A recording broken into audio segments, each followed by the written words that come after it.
नमस्ते, जय हिंद दोस्तों। कहानी की इस नई सीरीज़ में हम लेकर आए हैं आपके लिए एक और नई कहानी। दोस्तों, अगर अभी तक आपने हमारा चैनल सब्सक्राइब नहीं किया है तो प्लीज़ सब्सक्राइब कर लीजिए। ये कहानी सिमरन और आकाश की है, जो गुजरात शहर में रहते हैं। सिमरन की उम्र 25 साल है और वहीं आकाश की उम्र 26 साल है। दोनों एक ही कॉलेज में पढ़ते हैं। सिमरन एक होशियार और हंसमुख लड़की है और उसका सपना था कि वे एक दिन बड़ी इंजीनियर बने और अपने घर वालों का नाम रोशन करे।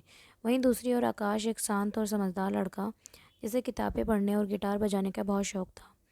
दोनों की मुलाकात कॉलेज के पहले दिन ही हुई थी। एक ग्रुप प्रोजेक्ट के दौरान दोनों को एक साथ काम करना पड़ा। शुरुआत में सिमरन को आकाश थोड़ा अजीब सा लगता था, लेकिन जैसे जैसे वक्त बीतता गया वह उसकी शांति और समझदारी को की कायल हो गई। आकाश को सिमरन की समझदारी और हंसी बहुत पसंद थी।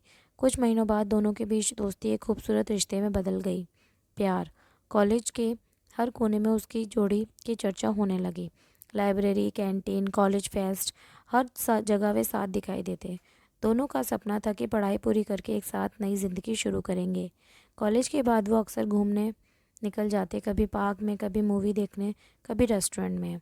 एक दिन कॉलेज के आखिरी साल में आकाश ने सिमरन को एक खूबसूरत झील के किनारे प्रपोज किया। सिमरन, क्या तुम मेरे साथ पूरी ज़िंदगी बिताना चाहोगी? सिमरन की आंखों में आंसू थे। उसने मुस्कुरा के हाँ कहा। सब कुछ जैसे एक सपने जैसा लग रहा था, लेकिन किसे पता था कि किस्मत को कुछ और ही मंजूर था। कॉलेज ख़त्म होते ही आकाश को एक मल्टीनेशनल कंपनी में नौकरी मिल गई। कुछ महीने बाद सिमरन भी एक अच्छी कंपनी में लग गई। दोनों अपने करियर में व्यस्त हो गए, लेकिन एक दूसरे के लिए समय निकाल ही लेते थे। एक दिन आकाश ने सिमरन से कहा, मैं तुमसे कुछ ज़रूरी बात करना चाहता हूँ। क्या तुम मुझसे मिल सकते हो क्या आज शाम? सिमरन को उसकी कई आवाज़ में कुछ अजीब सी लगी। शाम को जब वे मिले, आकाश ने उसका हाथ पकड़ते हुए कहा, मैंने तुमसे काफ़ी टाइम से एक बात छुपा रखी थी।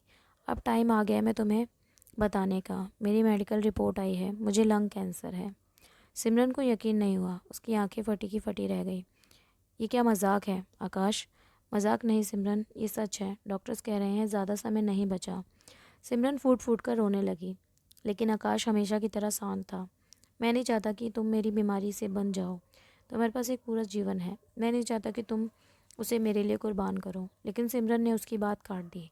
मैं तुम्हें छोड़ने वाली नहीं हूँ। अब हम इस बीमारी से लड़ेंगे साथ मिलकर। इसके बाद सिमरन ने अपना सब कुछ छोड़कर आकाश की देखभाल शुरू कर दी। वो उसे अस्पताल ले जाती, उसकी दवाइयाँ देती और हमेशा उसके पास रहती। लेकिन समय किसी के लिए नहीं रुकता। आकाश की हालत दिन ब दिन बिगड़ती जा रही थी। एक दिन अस्पताल के कमरे में लेटे हुए आकाश ने सिमरन से कहा, अगर मैं चला गया तो उदास मत होना। तुम मेरे हिस्से की भी ज़िंदगी जीना। मैं तुम्हारे हर कदम पर साथ रहूँगा। बस नज़र बंद करोगी तो महसूस करोगी। सिमरन ने उसका हाथ कसकर पकड़ा और रोते हुए कहा, तुम्हें कुछ नहीं होगा। मैं तुम्हें भगवान से मांगा है, तो मैं कैसे जाने दूँ? लेकिन वो रात आखिरी थी। सुबह होते ही मॉनिटर की बीप बंद हो गई। आकाश हमेशा के लिए चला गया। सिमरन सुन्न हो गई, जैसे सब कुछ थम सा गया हो। आकाश के बिना दुनिया वीरान लगने लगी। कुछ हफ्तों तक तो बिल्कुल टूट चुकी थी, लेकिन फिर उसे आकाश की कही बातें याद आईं। मेरे हिस्से की ज़िंदगी भी जीना। सिमरन ने खुद को संभाला। उसने अपने करियर पर ध्यान देना शुरू किया। वह आकाश की यादों में अपने साथ रखकर हर दिन एक नई उम्मीद के साथ जीने लगी।